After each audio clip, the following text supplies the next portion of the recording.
Nuestro invitado de hoy nació en San Fernando de Apure el 6 de septiembre de 1956. Es profesor de Historia y Geografía egresado del Instituto Pedagógico de Caracas. Militó en la antigua Liga Socialista y fue dirigente sindical del Magisterio. En 2016 asumió la Secretaría Ejecutiva de la Presidencia del Partido Socialista Unido de Venezuela. Desde 2018, su compañero de décadas, Nicolás Maduro Moros, lo tuvo como ministro del Trabajo hasta que lo escogió para suceder a Aristóbulo Istúriz como vicepresidente para el socialismo territorial y ministro del Poder Popular para la Educación. Germán Eduardo Piñate Rodríguez, bienvenido. Gracias, Ernesto, por la oportunidad, por la invitación. Un abrazo a ti, un saludo a ti, a todos los usuarios y usuarias de tu programa. Gracias, aquí hermano. Con Ernesto Villegas. Así es. Por favor, quítate el tapaboca para que te observen tu lenguaje gestual. Oye, Eduardo, ¿por qué no usas el Germán? Bueno, desde pequeño me llamaron Eduardo. Mi papá ¿Por tu se papá? llamaba Eduardo en mi casa. Además, todavía yo tengo hermanas mayores que me dicen Eduardito a esta edad que tengo. Entonces, mi abuelo se llamó Eduardo, mi papá Eduardo y bueno, es un nombre medio dinástico, ¿no? Entonces, mis hijos se llaman Eduardo también. Entonces, eso ha ido corriendo. Por eso nunca he usado el Germán. En una sola oportunidad, un director del liceo donde trabajé me llamó Germán muchos años, pero ahora para algunas cosas oficiales, pero más nada. Mira, y en los tiempos de la lucha política de los años 70, cuando andabas en la Liga Socialista, ¿no tenías un seudónimo? Sí, cómo no. ¿Cuál Usé era? varios. Quizá el más conocido fue Ramón, ¿no? Fue el que usé más tiempo. Pero usé otros también, por razones, por supuesto, de seguridad. Pues. Eso está allí, parte de la historia.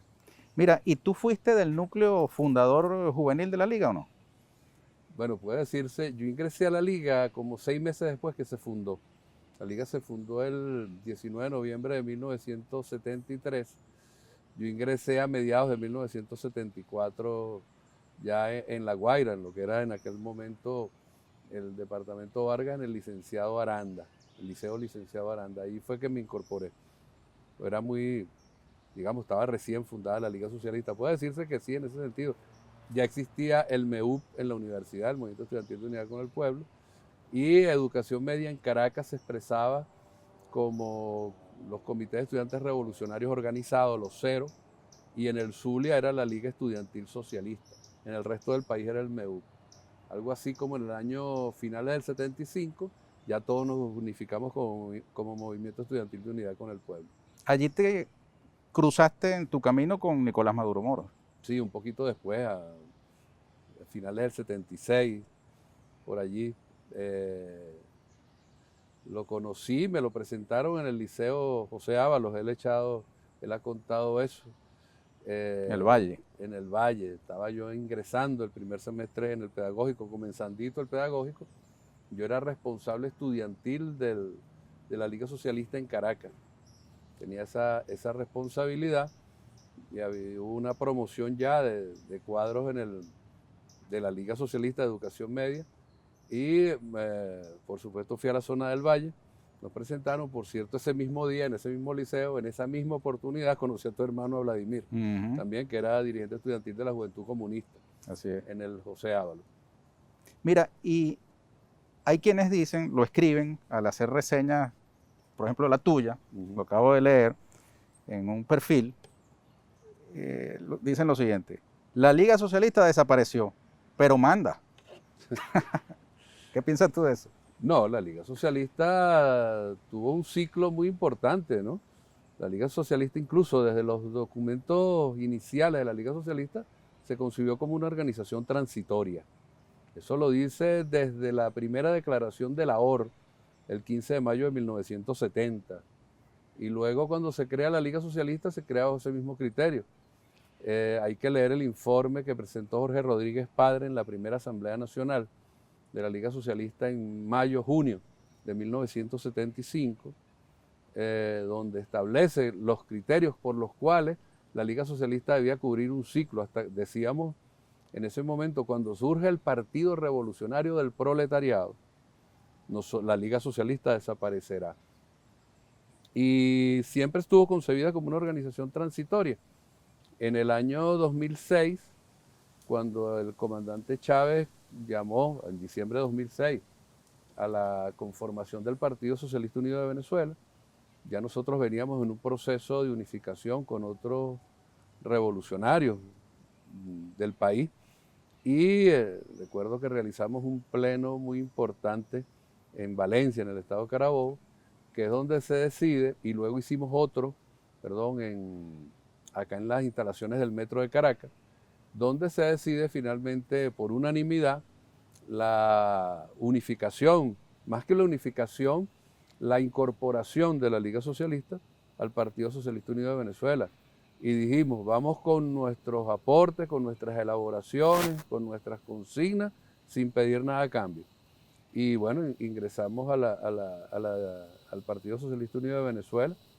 Ahora, hay cuadros que formaron parte de la Liga Socialista que han cumplido y siguen cumpliendo una labor importante en la estructura del gobierno, en este caso del presidente Nicolás Maduro. Como él mismo. Como él mismo, el propio Nicolás Maduro, efectivamente. No, ahí podemos hablar de varios en distintos niveles. Tú viajaste a Cuba con Nicolás, con aquel Yo fui 2 años después. joven. Ah, no fueron juntos. No, Entiendo no que fueron juntos. Gaspar Velázquez, Cuando Nicolás Maduro y Eduardo Piñate. No, pero fuimos pero en momentos diferentes. Gaspar Velázquez sí fue el mismo año que fue el presidente. Ellos fueron en el año 86, 87. Ahí fue el primer lote de cuadros que enviamos a Cuba, algunos a la Escuela de la Juventud, que era la Escuela Julio Antonio Mella, y ya no existe, otros a la Escuela del Partido, la Ñico López, que fue la que yo estuve después, Escuela Superior del Partido Comunista de Cuba, que fue la que yo estuve 2, 3 años después, y otros a hacer carreras universitarias, entre otros Gaspar Vela, que estudió Comunicación Social, otros compañeros estudiaron Economía, se graduaron en Arquitectura, etcétera. Pero por las escuelas de cuadro, tanto la escuela política por excelencia, la Ñico López, la de la Escuela de la Juventud, que era la escuela de la UJC, la Unión de Jóvenes Comunistas, donde estuvo el presidente y otros compañeros, y bueno, la sindical o la Escuela de Mujeres, la Fe del Valle, pasaron un grupo importante de compañeros y compañeras. Buena parte de ellos, Ángel Rodríguez, por ejemplo, te puedo hablar de Manuel Berroterán, vicerrector de la Universidad Bolivariana de Trabajadores de Sur Rivero, que pasaron por esas escuelas. ¿Cómo influyó esa formación en Cuba, en cuadros como tú, por ejemplo? En mi persona de varias maneras, ¿no? Por una parte, antes de yo salir para allá, recuerdo que el presidente Maduro, en esa época mi compañero Maduro me decía, eso te va a ayudar a ordenar todo lo que tú has leído y aprendido, por ejemplo, la teoría marxista, de la historia, de economía. Y efectivamente fue eso. Eso me permitió durante ese año que estuve ordenar un poco el pensamiento, ¿no? sobre ese conjunto de temas. Por ejemplo, yo había leído Cosas del Capital, pero desordenadamente. Allí, bueno, con un método lo estudiamos. O sobre la economía política, en fin, sobre diversos, o sobre la filosofía, ¿no? Y la filosofía marxista. Pero eso lo ordenamos. Pero yo sí, y hoy estábamos en una reunión con compañeros cubanos, yo les decía que lo que más influyó en mí fue la calle en Cuba. Es decir, el contacto con los cubanos, con las cubanas, las vivencias, la experiencia de una revolución cuando nosotros todavía estábamos algo lejos de eso,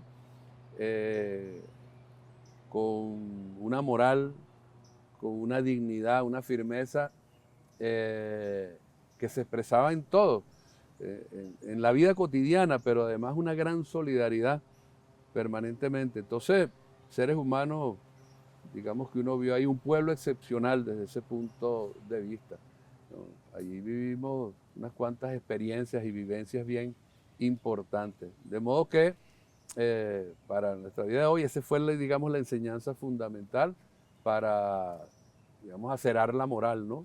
de nosotros como militantes revolucionarios. Tú mencionaste que en el informe que presenta Jorge Rodríguez Padre en su momento, menciona que la Liga Socialista sería un instrumento hasta el surgimiento de un partido del proletariado. Te pregunto, ¿ese partido del proletariado es el PSUV? Lo que pasa es que te estoy hablando del lenguaje de 1970, que venía de la lucha armada de los 60, estaba muy influenciado todavía por esa, digamos, tenía la influencia del pensamiento socialista y el comunista de esa época. Estamos en la época de batallas ideológicas fundamentales, la chino-soviética, ¿no? Los aportes de Mao, etcétera, etcétera. Y efectivamente el planteamiento que se hace, y lo entiendo yo a estas alturas, es el planteamiento de la unidad de la fuerza. Era el partido que agrupara las fuerzas del pueblo.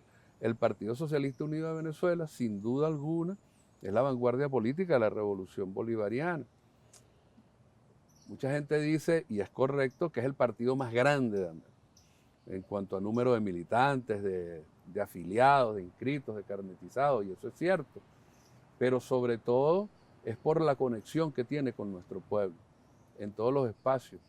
La creación de la Red de Articulación de Acción Sociopolítica, creo que es la creación más extraordinaria que hemos hecho, en el sentido que nos permite llegar hasta el último rincón, hasta la última familia de este país, con un mensaje, con un planteamiento. En ese sentido, es el partido de la revolución venezolana hoy, aquel sueño por el que lucharon y murieron muchas y muchos, ¿no? en el pasado. Entonces, tú me dices, ¿es el PSUV el Partido Revolucionario del Proletariado? Yo diría hoy, del proletariado y de todo el pueblo venezolano. Tú te has definido en este siglo XXI como bolivariano, chavista y marxista, ¿cierto? Sí. Esta revolución bolivariana que protagoniza el pueblo venezolano es una revolución marxista. El chavismo es una síntesis de todo eso.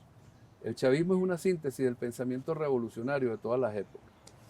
Chávez recoge el pensamiento de Bolívar, o el pensamiento bolivariano, y cuando digo bolivariano estoy hablando de Rodríguez, estoy hablando de Zamora, estoy hablando de Urdaneta, de Sucre, del pensamiento de su época, en donde lo dejó Bolívar. Y Bolívar es también un pensamiento síntesis. Bolívar resume la síntesis de 300 años de lucha contra el colonialismo, de nuestro pueblo, digamos, en la Venezuela de hoy, lo que es hoy Venezuela, y del continente. Pero recoge el pensamiento más avanzado, revolucionario más avanzado de su época, que es el pensamiento de la Ilustración. Recoge las experiencias de la lucha por la independencia de Haití, la revolución haitiana, perdón, y de la independencia de los Estados Unidos. Recoge eso unido a un profundo conocimiento de la realidad mundial. Bolívar, o sea, la experimentó, la vio, estuvo en la coronación de Bonaparte, por ejemplo, y la cuestionó desde el primer día, la enfrentó desde el primer día. Bolívar tenía un profundo conocimiento de Venezuela también. Esa síntesis que Bolívar, cuando dice aquella frase famosa de 300 años de inquietud, de calma no bastan, ¿no? Chávez recoge ese pensamiento y se lo trae para acá, ya con la incorporación de la propia experiencia vital del comandante, de sus lecturas y su conocimiento sobre el pensamiento más avanzado de esta época, que sin duda tiene que ver es el marxismo, en sus diversas. En ese sentido, Chávez, una de las cosas que caracteriza a Chávez y al chavismo es su profunda condición antidogmática. Entonces, el marxismo en todas sus corrientes, gramscianos, guevaristas, maoístas, marxistas-leninistas, ¿no? Pero además recoge planteamientos que tienen raíz marxista, pero son hechuras latinoamericanas, la teología de la liberación, la educación popular de Freire, por ejemplo, de Freire y otros, ¿no? A todo eso, el comandante Chávez le pone el conocimiento que tiene y los estudios que tiene de su formación, digamos, académica, militar, pero además de la historia, de la geopolítica. Chávez es un gran geopolítico, igual que Bolívar, un grande geopolítico, tenía una visión del mundo, y por eso Chávez establece las alianzas que establece temprano, alianzas estratégicas que hoy nos están ayudando muchísimo en los combates y las batallas que estamos librando contra la agresión del imperialismo. Y Chávez le aporta también, bueno, su profundo conocimiento de la realidad venezolana. De modo que el chavismo, por eso es que yo puse, yo recuerdo a Luis Cipriano Rodríguez que decía, yo soy marxista bolivariano y cristiano, marxismo. Bueno, por eso es que yo pongo allí que yo soy bolivariano, marxista y chavista, porque el chavismo es la síntesis de todo eso. Eduardo, vamos a ir a una pausa. Al regreso, hablamos sobre la actualidad de Venezuela. Te toca nada más y nada menos que ocupar el espacio que vino ocupando el hasta siempre vivo Aristóbulo Istúriz. Y en tu condición de secretario ejecutivo del Partido Socialista Unido de Venezuela, pues te corresponde también informar sobre el proceso interno para la selección de candidatos y candidatas y otro montón de cosas más. Ya venimos con Germán Eduardo Piñate Rodríguez.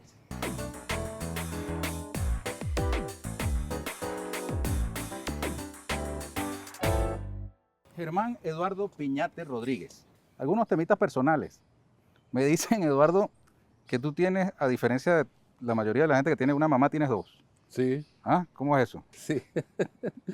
Claro, yo tengo mi mamá biológica, Otilia, que está viva, ¿no? Pero a mí me crió Dominga Piñate, que era mi tía, hermana de mi papá. Bueno, por razones de creencia, no sé, pero de la época, yo nací en San Fernando de Apure, mi padre me trajo a Caracas para que mi abuela, la vieja María, y mi mamá y otro hermano de él, mi tío Luis, me conocieran, ¿no? De meses, yo tendría 3 meses, 4 meses. Y me quedé, ¿no?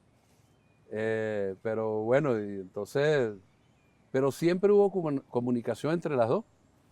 Y por eso es que incluso nunca hubo esa pelea, esa mezquindad. Al contrario, yo todos los años iba de vacaciones al llano, a Calabozo, ¿no? Que ella vive en Calabozo, Estado Guárico, o a visitar a mi papá en Apure, en San Fernando, y siempre mantuve una relación directa con todos ellos, pero efectivamente, yo tengo dos mamás, mi mamá de crianza, Dominga Piñate, murió hace varios años, ¿no?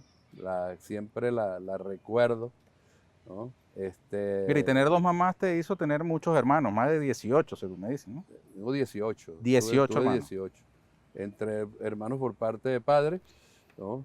Y hermanos por parte de las dos madres. Por parte de las dos madres, exactamente. Mira, y me contaron una anécdota graciosa. Me dicen que en tu primer matrimonio asistió Fernando Soto Rojas.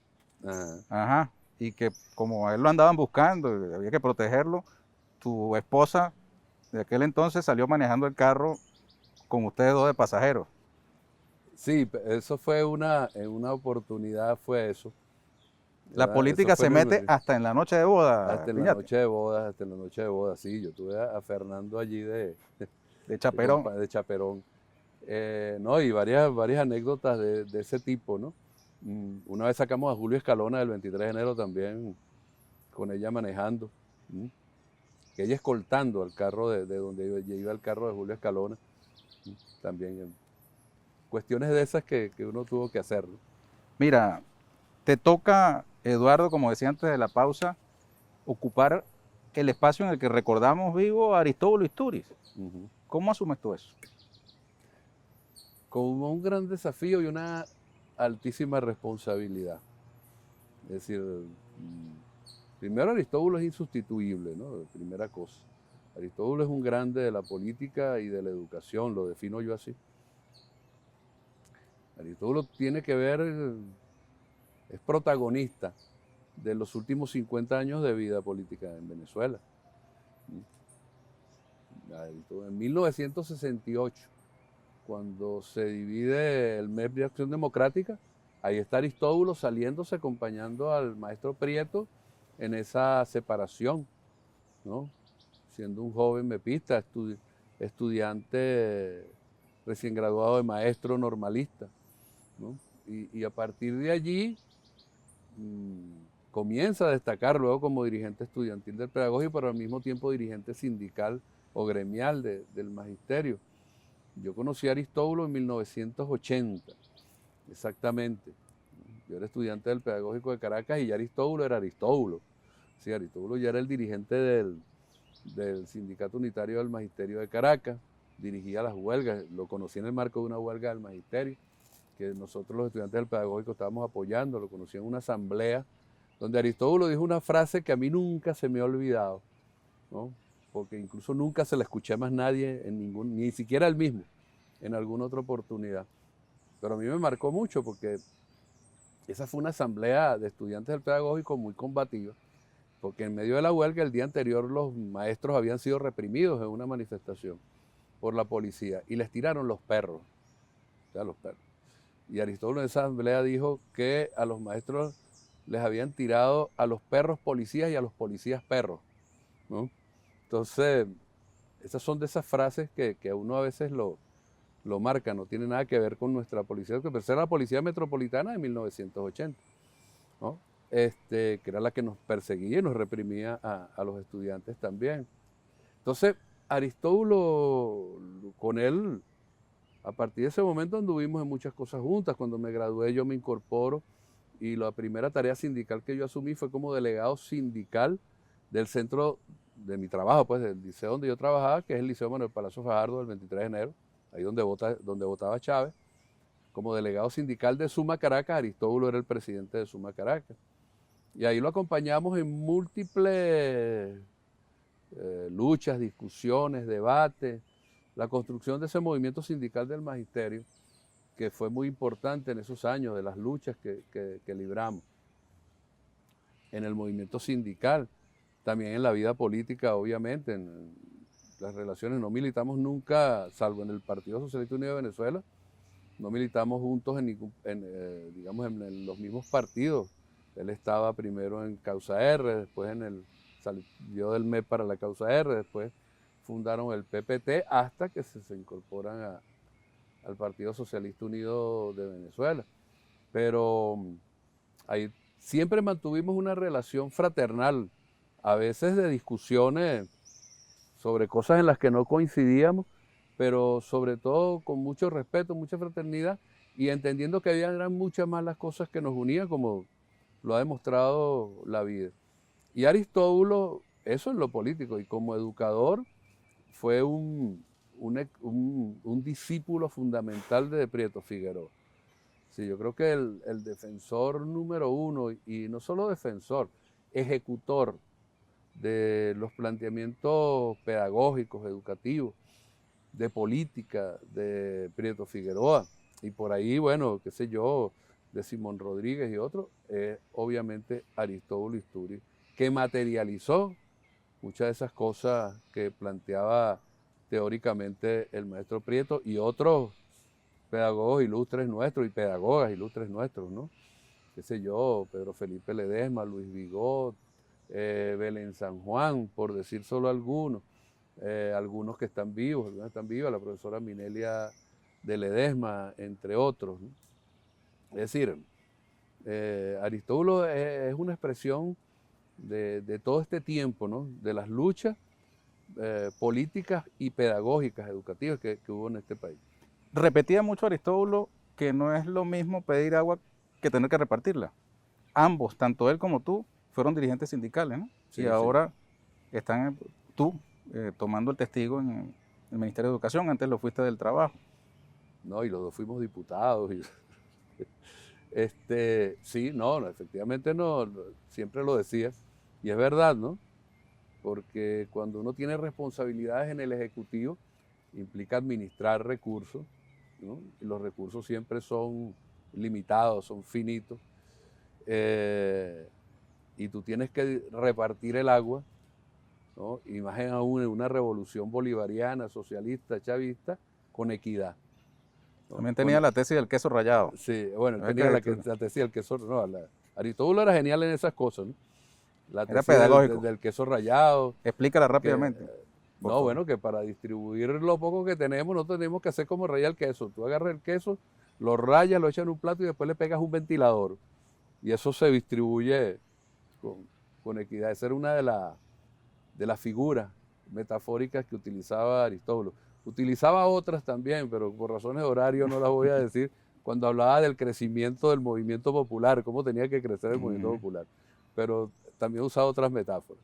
Mira, pero te hago el planteamiento porque ahora como ministro de Educación te corresponde nada más y nada menos en medio de una pandemia dirigir las políticas educativas del Estado, que están sometidas a estas contingencias Por supuesto. inéditas que obligan a la educación a distancia, pero al mismo tiempo también a atender a los maestros, ¿no? Claro, y las demandas, ¿no? Bueno, yo en principio yo vengo de ese mundo, ¿no? Perdón, De ese movimiento. tú sabes que incurrimos en machismo, porque la mayoría son maestras. La mayoría Y nosotros hablamos de los maestras. maestros, pero Exactamente, y los educadores, y la mayoría son educadoras, ¿no? deberíamos celebrar el Día de la Maestra y el Claro, maestro. pero después los maestros nos sentiríamos discriminados, ¿no? Entonces hay que celebrar el Día de las Maestras y los el maestros. Fíjate, bueno, pero yo vengo de ese mundo, lo conozco, estuve allí bastante tiempo. Yo tengo poco más de un mes. Cuando este programa esté en el aire tendré poco más de un mes de haber sido nombrado ministro de Educación en las circunstancias que todos conocen. Pero bueno, eso me ha permitido, por una parte, reunirme y hablar con los sectores gremiales, tanto de los educadores y las educadoras, del magisterio, como de los empleados administrativos, de los obreros, de tener una idea una visión más bien, de las demandas y de las rutas por donde atender esas demandas de tipo reivindicativo. Ese es un tema. El otro tema tiene que ver con el sistema educativo en su conjunto, la política educativa en su conjunto. Tiene que ver con los temas del currículo, por ejemplo, donde hay demandas muy importantes que nos está haciendo el movimiento no solo profesoral o al mundo académico, no, los estudiantes nos acaban de plantear hace pocos días con el presidente de la República la necesidad de elevar la vinculación de la educación con las demandas económicas productivas del país. Planteamiento que hizo el comandante Chávez, que tiene algún rato haciendo el presidente, pero ahora los estudiantes de educación media nos han desafiado en ese sentido, ¿no? También, por supuesto, lo que tiene que ver con los temas, eso tiene que ver con temas de currículo, planes de estudio, programas, etcétera.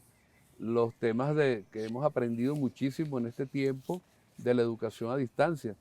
Hemos experimentado una gran diversidad de métodos, de técnicas, de utilización de instrumentos, desde la más alta tecnología que tú te imaginas, hasta los métodos más tradicionales y las técnicas más tradicionales que se conozcan en función de seguir atendiendo a nuestros estudiantes con el plan Cada Familia Una Escuela. Hemos incorporado a la familia, y ahí Aristóbulo ha sido fue y es el gran artífice de eso, de esa incorporación de la familia al proceso educativo con el plan Cada Familia Una Escuela, donde incluso la triada virtuosa, ¿no? Escuela, familia, comunidad se concreta. Nosotros en el 2000, cuando estábamos en la Constituyente Educativa y hablábamos del proyecto educativo nacional, soñábamos con aquello de la escuela como centro del quehacer comunitario, ese era el planteamiento. Bueno, hoy eso se va concretando en esa triada virtuosa, importantísima, que ha incorporado a la familia al proceso educativo. Hay que sistematizar toda esa experiencia, que es muy rica por lo diverso, de la utilización del portafolio, como me los he encontrado yo cuando he visitado escuelas, los muchachos trabajando con papel de reciclaje, con su lápiz, entregando los trabajos, hasta, no sé, la informática, el internet, etc. En tu visión, la vuelta a clases, como teníamos en los tiempos de la llamada normalidad, ¿es algo que se puede esperar en el corto, en el mediano o en el largo plazo? Bueno, el presidente lo planteó incluso ese día con la reunión con los estudiantes de educación media, que si se daban determinadas condiciones, esas condiciones son que el plan de vacunación, por ejemplo, que el plan de vacunación masiva que se ha iniciado avance con normalidad, que las perturbaciones propias del bloqueo, de las sanciones, no nos afecten tanto, que podamos bajar el nivel de contagio que tenemos, pudiéramos comenzar clases presenciales en el mes de octubre. Lo ha dicho el presidente, yo creo que eso es posible arribar a esa situación, para lo cual incluso no solo creo posible, sino que ya hemos empezado a tomar medidas, ¿no? Esta semana me reuní con los 5 viceministros y viceministras. No debería empezar por las viceministras, porque tengo 3 viceministras y 2 viceministros, ¿no? Y precisamente planteando, entre otras cosas, los temas de los desafíos que implica desde el punto de vista logístico, desde el punto de vista de la bioseguridad, pero también desde el punto de vista de las condiciones materiales, texto, morales, garantizar los temas de transporte, la alimentación, el PAE, etc. Entonces, son desafíos que estamos abordando en este momento. Estamos cerrando el año escolar 2020-2021, ¿no? Que nos impone determinadas tareas. Vamos a abrir el año 2021-2022, aspiramos que sea en condiciones, si no presenciales, totalmente semipresenciales por lo menos, y con las mejores condiciones posibles a desarrollar este esfuerzo. En esas reuniones yo decía que teníamos que apoyarnos tenía que ser una política de masa. Si no es la fuerza del ministerio, o solo la fuerza del ministerio y las instituciones, no tenemos que incorporar al pueblo, a las organizaciones populares, a ese trabajo de prevención, de cuidado, de mantenimiento de las instalaciones educativas, de las escuelas, los liceos, las escuelas técnicas, pero además avanzar en programas muy importantes que tienen que ver con la educación productiva, etc. Entonces, dependerá la normalización de unas clases presenciales de el ritmo que pueda tener el plan de vacunación, claro, que lleva adelante el gobierno así lo ha dicho el venezolano. presidente, y que logremos bajar las tasas de contagio. Ahí lo fundamental es garantizar la seguridad de los estudiantes, de los docentes. Eso tiene que ser un principio. El presidente está muy claro y muy pendiente de Ahora, eso. ¿se prevé una planificación en las escuelas para la nivelación de los estudiantes? Había cuenta de que este periodo ha sido tan peculiar, por llamarlo de alguna Hay manera. diversas propuestas. Aristóbulo dejó algunas propuestas en ese sentido. Aristóbulo planteaba cosas como que, bueno, comencemos el año en enero y el periodo octubre-diciembre sea un periodo de nivelación, ¿no? Por esto. De todas maneras, yo creo que debemos esperar que avance un poco más el desarrollo de la coyuntura, de la situación, para ir determinando. No, lo que sí yo he planteado, y lo hemos planteado, es que nosotros tenemos que tener como vistos diversos escenarios y diversos planes para esos escenarios. El de mayor alcance y mayor profundidad, como lo ha dicho el presidente, comenzar clases presenciales en octubre. Hacia allá vamos a trabajar. Esa es la orientación principal.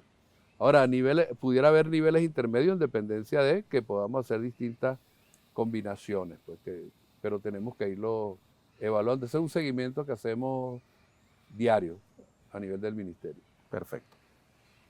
Eduardo, vamos a hacer una nueva pausa y al regreso te colocas la gorra del Partido Socialista Unido de Venezuela y hablamos sobre su proceso de escogencia de candidatos y candidatas para las elecciones del 21 de noviembre.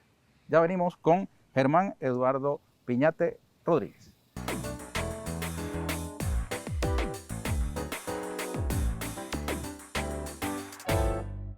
Germán Eduardo Piñate Rodríguez, secretario político del Partido Socialista Unido de Venezuela, de la presidencia del partido, ¿no? Secretario Ejecutivo de la Presidencia. Secretario Ejecutivo de la Presidencia. ¿Por qué el PSUV va a hacer primarias para elegir a sus candidatos en lugar de asignar esa candidatura a dedo? Es una práctica.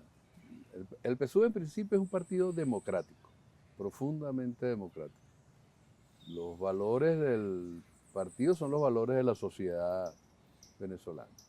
Un valor fundamental es la democracia participativa y protagónica. Ese es un atributo fundamental del modelo democrático que construimos en Venezuela a partir del comandante Chávez. Y el Partido Socialista Unido de Venezuela es eso.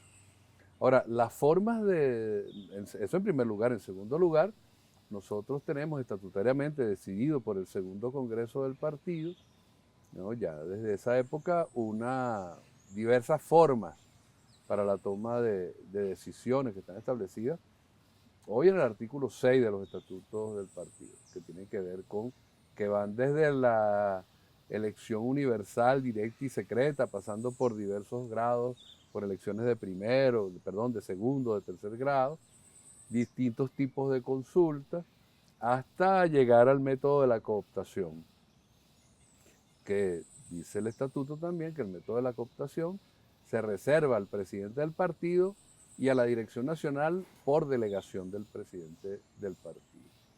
De modo que en dependencia de las coyunturas, las circunstancias políticas, ¿no? Nosotros tenemos un margen de flexibilidad que nos permite movernos. Todos esos métodos los hemos ensayado en un periodo o en otro, diversos métodos. ¿Cuáles son las condiciones actuales de Venezuela y del PSUV que determinan que este es más conveniente? Fíjate, incluso pudiéramos, a propósito de tu pregunta, porque lo debatíamos en la Dirección Nacional del Partido, alguien diría, bueno, Venezuela es un país en guerra, Venezuela es un país agredido en todos los planos, económica, política, social, cultural, ideológicamente, diplomáticamente, militarmente, sanitariamente, en fin, hay un conjunto de agresiones presentes en Venezuela, pero hay un elemento fundamental en este momento y es que la revolución bolivariana, y cuando digo la revolución del pueblo venezolano, el Estado, el gobierno, el poder político está en manos de la revolución bolivariana. Eso nos permite precisamente desarrollar un modelo de elección o de selección de nuestros candidatos profundamente democrático. Por eso es que determinamos una metodología que combina varios métodos de los que están propuestos en los estatutos. Ya lo vimos en la plenaria extraordinaria que hicimos del cuarto congreso del partido el 5 de marzo de este año. Allí se decidió el método. El Congreso decidió cuál era el método, que era esta combinación, dejándole al presidente del partido la potestad para decidir, última, pero pasando por la consulta a la base, etc. ¿Qué hemos hecho ahora en las últimas 2 semanas? Hemos hecho un debate que nos permite implementar esa decisión del Congreso.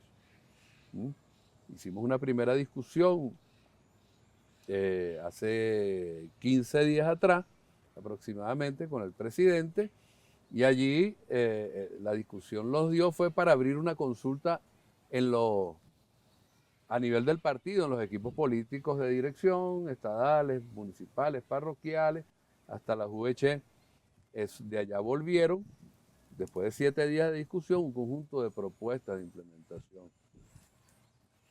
Habíamos designado ya por unanimidad a la Comisión Electoral en esa reunión a la cual te hice referencia, y la Comisión Electoral hizo una síntesis de todas esas propuestas y presentó un documento a la Dirección Nacional el 31 de mayo. Ese documento es el reglamento.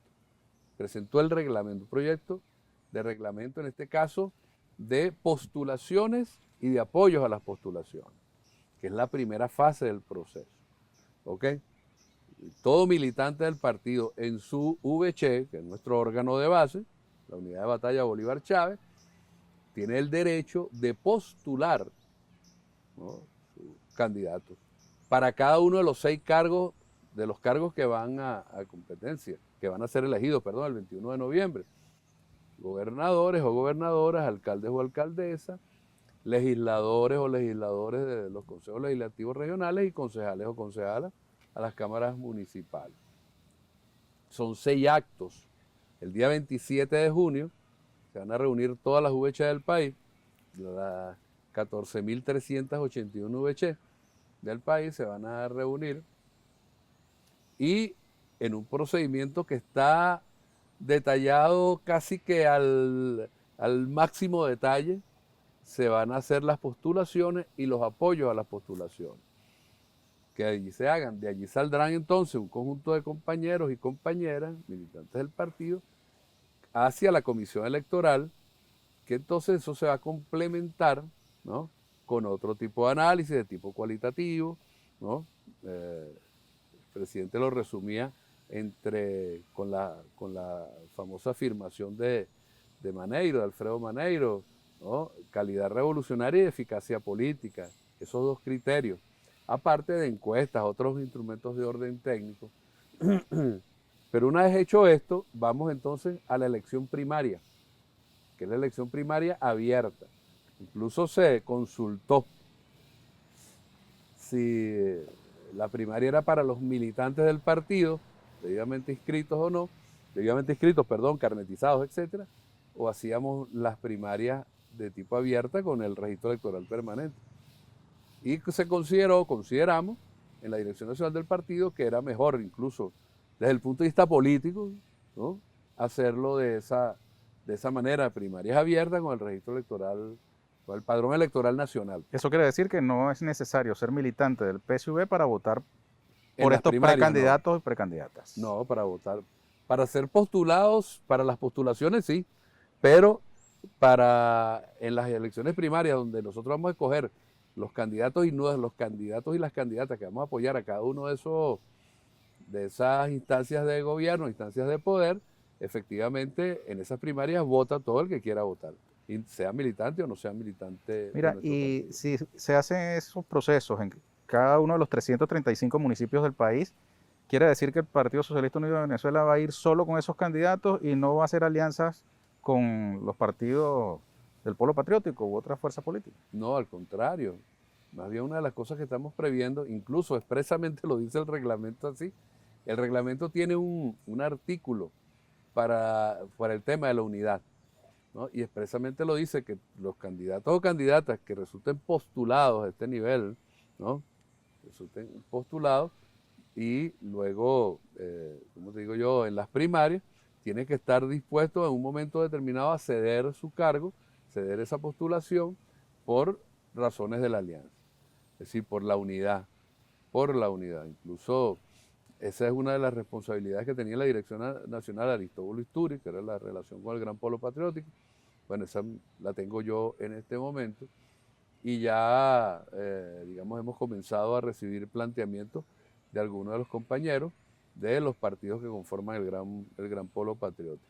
Todavía de un nivel muy primario, muy incipiente, no hemos abierto ese debate todavía, ¿no? Pero así como nosotros nos estamos preparando y estamos tomando iniciativas, esta es una iniciativa fundamental desde el punto de vista de la visión profundamente democrática, de la confianza del partido en el pueblo venezolano. Bueno, los otros partidos del Gran Polo Patriótico también se están preparando, están discutiendo, están determinando sus políticas, sus candidatos, candidatas, sus propuestas. Eso es un proceso, digamos, natural en este momento y va a llegar el instante en el que nos vamos a encontrar en una mesa para empezar a dilucidar cómo al final van a quedar las candidaturas. Hay quienes le tenían temor o tienen temor a las heridas que esos procesos internos pueden generar para luego, digamos, la batalla de las batallas, que es la electoral del 21 de noviembre.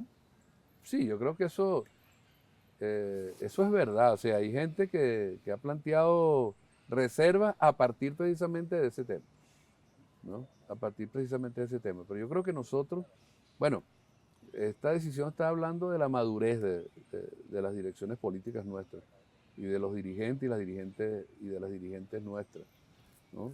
Creo que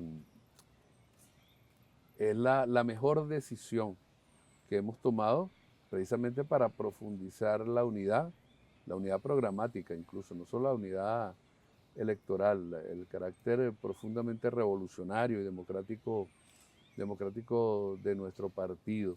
Creo que como resultado de esto no habrán heridas como las hubo en el pasado. No quiere decir que no haya contradicciones, ¿no? La contradicción es inherente a la lucha revolucionaria, ¿no? Pero efectivamente, y las contradicciones tienen un método de tratarse revolucionariamente también. De modo que no, esas heridas del pasado no creo que lleguemos a esos niveles. Mira, y el proceso en sí del 21 de noviembre, ¿con qué fuerza acude el Partido Socialista Unido de Venezuela a medir, por ejemplo, liderazgos regionales que eventualmente puedan pretender la reelección o proponerle caras nuevas al país? ¿Cómo acude el PSUV a ese, digamos, compromiso electoral en un entorno que todos conocemos, de grandes dificultades para el país, de una lucha cotidiana de las familias venezolanas por resolver los asuntos más básicos, con las heridas que sí ha causado el bloqueo a toda la sociedad. Bueno, en primer lugar acudimos con la fuerza acumulada en victorias en todos estos años. Acudimos con esa fuerza que hemos acumulado, ¿no? Es decir, la resistencia de nuestro pueblo es un valor que se va a expresar, que va a tener contenido y expresión electoral, ¿no? De nuestros liderazgos. Ahora, un hecho que ha venido, que el presidente plantea con mucha fuerza, es la permanente renovación de la revolución, de los métodos, de los cuadros, de los dirigentes. Y una de las virtudes que tiene precisamente el método, la metodología que decidimos para escoger, seleccionar nuestros candidatos y candidatas es que nos permite eso, una evaluación antes del 21 de noviembre de quienes tienen hoy responsabilidades de gobierno en gobernaciones, alcaldías, consejos municipales, consejos legislativos. En estas elecciones se pone a prueba, digamos así, frente al país, frente a la militancia, el liderazgo de nuestros cuadros. Entonces yo creo que va a haber al final vamos a tener una combinación de cuadros nuevos y cuadros, digamos, que repetirán o no en sus cargos. Pero creo que al final vamos a llegar a una combinación bien interesante. Creo que el método nos garantiza precisamente eso de cara a las elecciones del 21 de noviembre. Y además de eso, bueno, que fortaleza la alianza del Gran Polo Patriótico, la unidad del pueblo en torno al proyecto revolucionario, al programa de la revolución bolivariana, en torno al liderazgo del presidente Nicolás Maduro. Es decir, son fortalezas que tenemos que consolidar, que seguir consolidando permanentemente y se van a tener expresión en las elecciones del 21 de noviembre. Nosotros estamos trabajando para obtener una victoria muy contundente en esas elecciones, que bueno, con dificultades, porque estamos enfrentando lo que subyace en tu pregunta, que tiene que ver con las heridas pues, de la guerra, ¿no? Estamos en elecciones en condiciones de guerra, pero también con muchas fortalezas para enfrentar. En estas condiciones de guerra, ¿cómo ve el PSUV el campo enemigo o el campo adversario, distinguiendo entre los que participan en un proceso electoral y los que han estado llamando a salida por fuera de la Constitución, ¿no? Yo creo que el campo adversario se está delimitando, se está configurando, ¿no?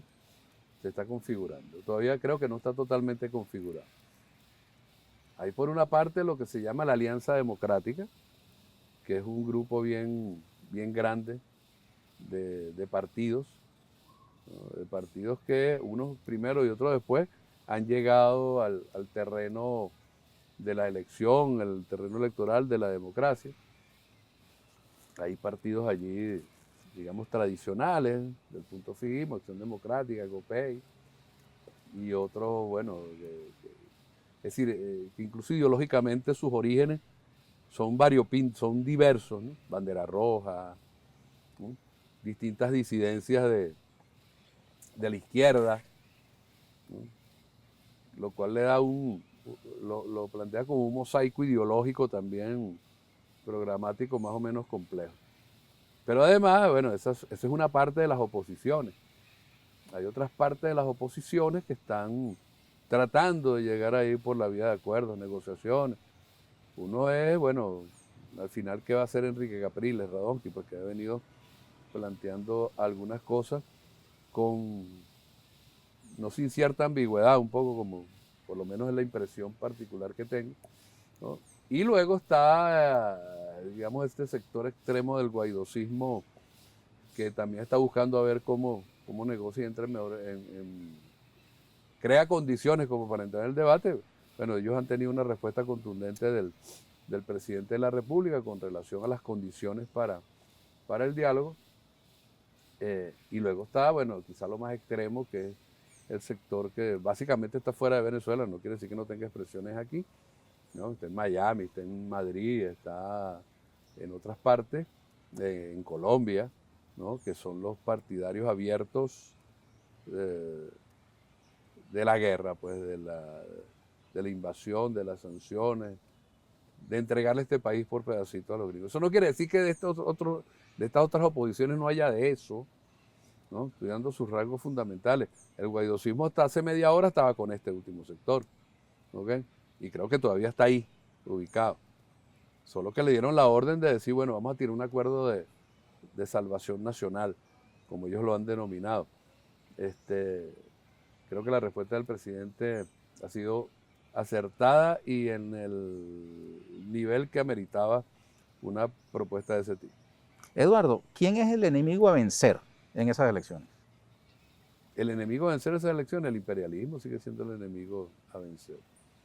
El imperialismo es el que está detrás de todas esas fuerzas, ¿no? Independientemente de sus matices. Y de los matices de la propia élite que gobierna en los Estados Unidos. Pero digamos hay un núcleo duro que es histórico, que tiene siglos dominando en los Estados Unidos, y es una política de dominación que quiere apoderarse de nuestro país, de nuestras riquezas, etcétera, etcétera. Creo que cada paso y cada victoria nuestra suma para una mayor derrota de ellos. Un imperialismo que está en decadencia, que en el plano geopolítico planetario está siendo desplazado, ¿no? Que se está defendiendo con uñas y dientes, obviamente, sobre la base de una política de guerra. Creo que ese es el gran enemigo a vencer. En términos electorales, bueno, vamos a esperar que se configure totalmente el cuadro del campo enemigo. Por lo que te decía, creo que en este momento se está configurando, pero no está totalmente configurado. Ahora, obviamente, si ellos van unidos, como no lo fueron para las elecciones parlamentarias, los votos que saquen le pueden rendir más que si van divididos, como les pasó en las elecciones parlamentarias de diciembre del año pasado. Entonces, eso nos plantea a nosotros también determinados desafíos, determinados retos y determinadas tareas para actuar en una situación como esa. Nuestro planteamiento tiene que ver con también movilizar, pues, al chavismo y más allá del chavismo alrededor de las candidaturas de la revolución bolivariana. La guerra, que tiene sus heridas, y la pandemia, que tiene notoria incidencia en la cotidianidad de la gente, ¿cómo influye en la capacidad de movilización del Partido Socialista Unido de Venezuela en un proceso electoral, tanto para sus elecciones internas como para unas elecciones generales como las del 21 de noviembre? Influye de varias maneras. En primer lugar, ellos tratan de atacar la moral del pueblo y de la militancia del partido. Buena parte de la guerra de cuarta generación está orientada a la psique, a disociar, a desestabilizar emocionalmente a nuestro pueblo. Luego están las condiciones materiales de movilidad, de transportación, qué sé yo, que también son limitaciones que se imponen. Sin embargo, nosotros tenemos una maquinaria, pues, creo que es la maquinaria electoral, y esto lo digo sin ningún sectarismo, sin ninguna prepotencia, con mucha modestia, pero es una maquinaria formidable que tenemos, ¿no? Como partido me refiero. Y si la vemos unida con la del chavismo en su conjunto, y cuando hablo del chavismo en su conjunto, estoy hablando de un chavismo que no está en el partido, que no milita en el Partido Socialista Unido de Venezuela, pero que está con la revolución, que está muy vinculado al movimiento social, a las organizaciones populares de todo tipo, ¿no? Eso es una maquinaria formidable, y apoyándonos en esa maquinaria es que nosotros podemos movilizar esa fuerza. Un elemento central a garantizar aquí es que nosotros ganemos para las candidaturas, para votar por las candidaturas de la revolución, a ese componente, ese mundo, a esa parte de la población que incluso no es chavista, pero que tampoco está con la contrarrevolución, ¿no? Que no es fanática del extremismo derechoso, por decirle alguna vez, fascista, sino que tiene una visión, digamos, a lo mejor tiene una visión que les permite ubicarse según ellos, en el centro de la situación. A esa población nosotros tenemos que atraerla, primero para el voto y después, bueno, atraerla y ganárnosla para la revolución bolivariana. Un elemento, pienso yo, de la campaña electoral que se abra, que se va a abrir y que se está abriendo, que se va a abrir, tiene que ver con eso. Una política hacia ese sector de la población. Bueno, Eduardo, ya tenemos que ir despidiendo. ¿Tú mismo no tienes aspiraciones de ser candidato en esta elección? No, ninguna. Ninguna. De verdad que no. Yo, el presidente Nicolás Maduro me ha dado tareas y, bueno, yo estoy cumpliendo las tareas que me ha dado el presidente Nicolás Maduro, tratando de hacerla de la mejor manera, como lo que soy, ¿no? Yo siempre digo que esencialmente yo lo que soy es un militante revolucionario y toda la vida he tratado de ser un buen militante revolucionario. De modo que el presidente me ha dado estas tareas ahora en el Ejecutivo y las estoy cumpliendo. Nunca he tenido y no tengo ninguna aspiración de ir a ninguno de estos cargos. O sea, candidatura, no. Gracias, Eduardo. Gracias a ti, Ernesto, por esta pido oportunidad. que te coloques el tapabocas y le digo a quienes nos sintonizan que ha sido un placer compartir con ustedes y los invito a una nueva oportunidad aquí con Ernesto Villegas, siempre con muchísimo respeto por ustedes. Hasta la próxima.